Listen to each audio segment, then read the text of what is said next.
Jaws is such a great movie. Who could forget moments as memorable as these?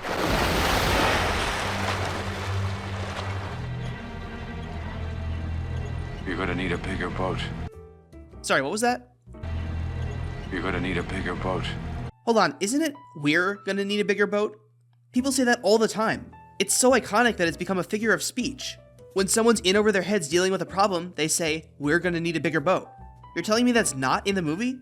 This is a common example of the Mandela effect, where large groups of people misremember something from culture or history in the same way.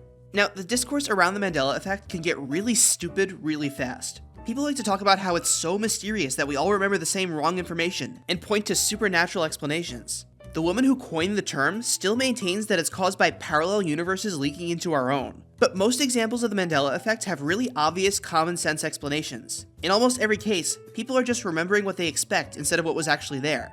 Like, people assume that Berenstain Bears was spelled with an E because that's how 99% of other names like that are spelled. Most people just never looked that closely and made an assumption that they never questioned. When it comes to misremembered movie quotes, though, there can sometimes be more to it.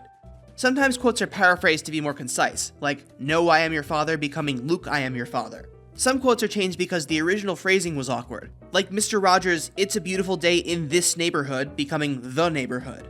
But sometimes, the way people misremember an iconic line can tell us something about how they experience that piece of media. It gets at an emotional truth, even if the words are wrong. Take the line from Snow White, "Mirror, mirror on the wall, who's the fairest of them all?" In the Disney movie, the line is actually, "Magic mirror on the wall, who is the fairest one of all?" Snow White is a fairy tale, full of whimsy and wonder. People who grew up watching this movie remember the fun, colorful story, and that influences their memory of specific details. "Mirror, mirror on the wall" sounds more poetic, whimsical, especially since the original line already rhymed, and it does a much better job of conveying how the movie as a whole makes you feel. Another example is Oliver Twist. The most famous line in the story is, "Please, sir, may I have some more?" But in both the book and the movie, the line is, "Please, sir, I want some more." "I want some more" has a harsher edge to it. It's defiant.